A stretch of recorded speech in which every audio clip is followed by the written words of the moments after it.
YouTube, Joel Embiid is back in action for my 76ers much sooner than I think we expected. My God, okay, it's happening. Everybody stay calm. Does this make the 76ers legitimate title contenders? I sure hope so. All right, that's it. I'll catch you guys in the next one.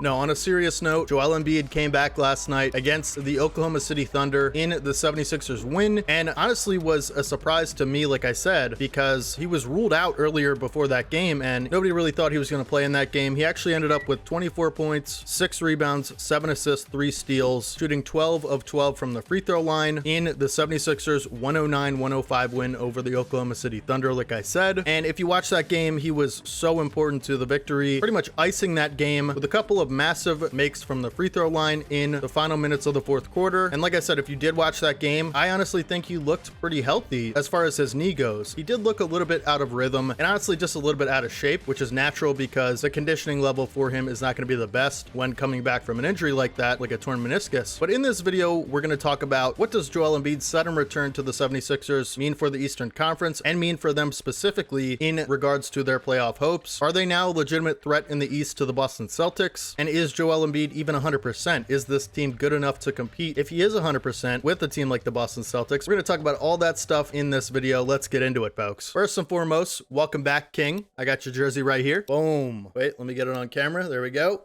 There we go. You love to see the sudden return. First thing I want to talk about is the 76ers spot in the Eastern Conference standings. Right now, they're sitting at 8th in the Eastern Conference, which would put them in the play-in game in just a few weeks when the season ends. Now, I'm going to try to go through this video without a lot of bias because, you know, I am a diehard 76ers fan, but I will try to not let that cloud my judgment in this regard, so bear with me, folks. But obviously, like I said, the 76ers, if they're even going to make the playoffs, they're going to have to work their way out of the play-in tournament, which if the season ended right now, they'd be playing against the Miami Heat and then going into the playoffs if they won that game, and in the losers bracket if they lost that game, and they'd have to beat either the Bulls or the Hawks. I personally think this is very possible for the 76ers, like I said, if Joel Embiid plays in those games and is able to go, because I'm gonna be honest, I think this is the deepest 76ers team I've ever seen in my life. At least, you know, as far as the Joel Embiid era goes, this is the deepest team I think he's ever been on. Not sure if you could say it's the best team he's ever been on, but the depth on this roster is pretty great. We'll get into that in a minute. As far as the 76ers being a legitimate threat in the Eastern Conference, I think there'd be a lot of question marks people would have, including myself, if you're going to state that the 76ers could compete in a 7-game series with the Boston Celtics. One of them being, if everyone's healthy, is this team even good enough, right? You know, in my opinion, you have a really solid starting rotation and a competent, you know, 10-man rotation if you wanted to run that. You know, if you look at the roster top to bottom, I think the one thing I would be a little hesitant about in regards to competing with the Celtics is just the lack of firepower other than Embiid and Maxey. I mean, I don't know that there's a clear third option other than Tobias Harris, who, let's be honest, is pretty inconsistent in that third option role. I'm not sure if he's, you know, great enough to be able to be a really great third option, like I said. I mean, it's basically him and Kelly Oubre that would take that role. And, you know, ideally you'd want someone that you can, you know, just get the ball to and have them get a bucket for you, and you'd be pretty confident about that. But like I said, Tobias and Kelly Oubre, I'm not sure are great third options. So I think you'd lack a little bit of firepower, like I said, besides Embiid and Maxey. But I will say you could make a case that the depth on this team makes up for it. Let's talk about the depth, right? I've been alluding to it all video. The point guard position is pretty stacked. You have Tyrese Maxey, breakout all-star this season, one of the best young scoring guards in the league. He's pretty much a guaranteed 20 plus, doesn't really turn the ball over much, just blur in transition, one of the fastest players in the league. We all know about Tyrese Maxey at this point, or we should. Then you have backups like Kyle Lowry and Cam Payne at the guard position, who have been really, really great since arriving in Philadelphia after the trade deadline. I think Kyle Lowry has been one of the bigger additions of the season for my Sixers and is really going to hit some big shots in the playoffs and make a lot of the right plays and, you know, do things like take a charge on a fast break and be able to run the offense efficiently as championship experience. And not only that, he's very familiar with Coach Nick Nurse from that 2019 Toronto Raptors finals run. So I think the guards are pretty good. You know, you could say they lack a little bit of size and maybe some versatility on defense, but that's where a guy like D'Anthony Melton being injured really hurts you, because he was having the best season of his career. Really, really great shooter. In my opinion, one of the most underrated perimeter defenders in the league. I will say a primary ball handler rotation of Tyrese Maxey, Kyle Lowry, and Cam Payne is pretty solid. At the 2, you know, you have guys like Buddy Hield, who, like I said, was acquired at the deadline. It's been a huge addition for us. That's the player I'm most excited to see Embiid play with, because if you guys remember, JJ Redick and Embiid, the combination of those two were pretty much unstoppable. They had some of the best chemistry and two-man action, you know, in Embiid's career, basically. And I think Buddy Hield is a very comparable player to JJ Redick and is able to do a lot of the same things that they did back in those early Embiid years. And then there's guys like Kelly Oubre who can play the two. So really the guards are pretty solid, I think. Forward situation is really great too, in my opinion, of Tobias Harris, Nico Batum, who has been really, really good defensively and as a catch and shoot corner guy, just does a lot of the hard work on defense and is always around the basketball. It's just a really reliable player. And then if you want to play Kelly Oubre at the three, you can, but then you also have guys like JJ Martin who can add a lot of athleticism into the lineup. Robert Covington, if he is able to get healthy by the play-in tournament, really good defender and three-point shooter as well. Just a really solid 3-and-D guy. And then at the 5 position, you have Joel Embiid and Paul Reed, who Paul Reed is really emerging to me as one of the better backup centers in the NBA. So I think this team has plenty of depth to be able to,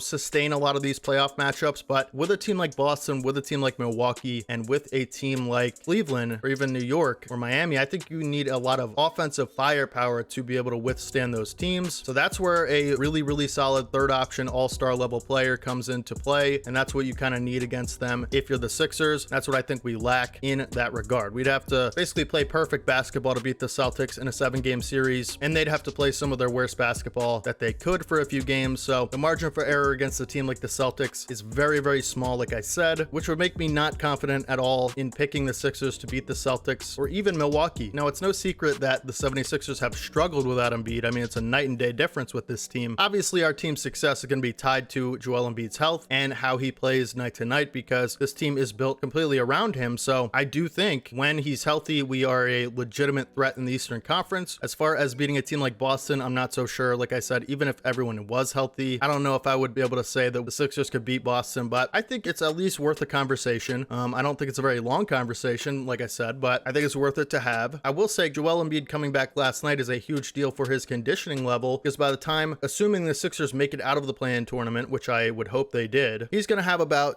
6 or 7 games under his belt. And that is a really, really solid way for him to be able to get into game shape by the playoffs. Obviously, I don't think his conditioning is going to be where it was when he was dominating the league earlier on in the season, but I do think, 6 or 7 or 8 games before the playoffs is way better than like 3 or 4. It's a huge difference. And you would hope that the knee and the conditioning level is at least like 80% of where you would like it to be before the playoffs, which, whoever the Sixers get in the first round is going to be a tough matchup, I would think. And that's why you'd rather come out as the 7th seed than the 8th seed. So winning that first play-in game is going to be huge, because it could be the difference between matching up with Milwaukee or Boston. Me personally, and I think most Sixers fans would say, or just anyone objectively looking at it would say, you would rather match up against Milwaukee in this situation in the first round. And that would be a really good test for the Sixers, see where they're at as far as talent level and, just being able to hang with these teams. I think if they were able to beat Milwaukee or at least give them a great series, like I said, that'd be a great test. And the thing that I'm hopeful about, I guess, as a Sixers fan, is we haven't really seen this team all play together. Like I said, there's been a lot of additions and subtractions from the deadline that we haven't seen even play one basketball game with Joel Embiid until last night, which is Buddy Hield, Campaign, Kyle Lowry. We haven't even seen these guys all on the floor together. So I think Lowry and Embiid is going to be a really great connection, as well as Buddy Hield, and how good that those connections can be will determine a lot of things. But I think there's a lot of optimism if you're a Sixers fan in that, we haven't really seen this team fully healthy. So it's hard to really say how great they can be at their best. And that's something we'll have to see in the playoffs. But one thing that is concerning is, like I said, this is a very new team than what Embiid was playing with before the injury. So you only have about 6 or 7 games, assuming he even plays all of the remaining regular season games before the play-in tournament, to really gel and get that chemistry where it needs to be before the playoffs, where a lot of these other teams have had half a season or a full season to make that connection and, really gel with their teammates. So, you're going into a situation in the playoffs or play-in tournament where a lot of these teams have been playing together all season, and, you're kind of throwing a lot of things together towards the end of the season, about 8 games left in the season. So might be some growing pains, and playoffs is not a atmosphere for growing pains. You have to have that stuff worked out before you even get there. So that'll be interesting. But like I said, I am very optimistic this year specifically. Arguably shouldn't be, because, the Sixers just disappoint every season. Conference finals would be like the best thing ever, but that's probably not going to happen. You're going to have to go through Boston or Milwaukee, get out of the play-in tournament in the first place. So, we shall see. It should be interesting. I just want to make this video to express where I think the Sixers are. Are they legitimate threats to Boston in the Eastern Conference? Are they a legitimate title contender now with Embiid being back in the lineup? I think that is a really hard question to answer. And if I had to pick yes or no, I'd probably say no. Or actually, yes. Theoretically, they could contend with a Boston at their best, and Boston Boston, maybe not at their best, but that's a very unlikely scenario, I'd say. Everything would have to go our way. As far as like, you know, if I had to bet all my life savings on whether or not the Sixers get to the conference finals or come out of the East or not, I would say no, 100%. Are they a threat to Boston? Of course they are. Actually, I think fully healthy, you can make a case that they're better than Milwaukee, or at least right up there with Milwaukee, who I think are the biggest threat to Boston right now. So I talked about this earlier in a different video, the Celtics video that I made about their title hopes and where they are, I think, in the grand scheme of the playoffs. I basically said, you know, this is going to be up to them. Like, the Eastern Conference is theirs to lose, in my opinion. They're just that much better than everyone else. So it's really a tough year if you're an Eastern Conference fan of one of these contenders like New York or Miami or Philly or Milwaukee, who I think those four teams are all the biggest threats. Cleveland maybe in there as well. But as far as like Orlando or Indiana, I just don't think they're there yet. I hope the Sixers, even if they lose in the first round or the second round, no matter who they play, I hope they give them a really tough series. I think that's really, really possible. I think that's the most likely outcome, is that they get to the second round maybe, or the first round. They should end up giving someone a tough series, and I just hope they play their best. You know, if we lose to a better team, that's fine. I think everyone can, you know, tip your hat to that kind of thing. But if we, you know, choke it away like we have been the last few years, I think there are going to be some real issues with that as far as our fan base and tough decisions to make for Daryl Morey. So hope you guys enjoyed the video. I just wanted to talk about that. I think the Sixers are in the running for a team that could beat Boston, like Milwaukee, Miami, New York, and Cleveland. I think they're in that kind of tier of teams with Joel Embiid healthy. I think their ceiling's more like a Milwaukee ceiling, where, you know, if they came out of the second round or somehow was able to squeak by a really great team in the Eastern Conference, I don't think anyone would be surprised, because Joel Embiid is a top 5 player in the world, and if he plays like that every game, then, you know, that's a realistic outcome. But we just haven't seen that so much in the playoffs, and he's already a little bit under conditioned to where you'd like him to be. So I don't know if that's a word, but anyways, I'm ranting. Hope you guys enjoyed the video. Make sure you guys drop a like, subscribe to the channel if you guys haven't already. It really helps me out, and we're trying to grow this community every day. We'll be dropping a lot of videos before the playoffs and during the playoffs, so make sure you guys stay tuned. If you don't want to miss any future content like this, make sure you guys stay in the loop, turn on those post notifications after you hit that sub button, and hopefully you guys have a fantastic rest of your day today, and hopefully your favorite team wins their next game, and hopefully your favorite player is in shape by the time the playoffs roll around. I will talk to you guys in the next one. This is your boy D Haven, as always. Peace.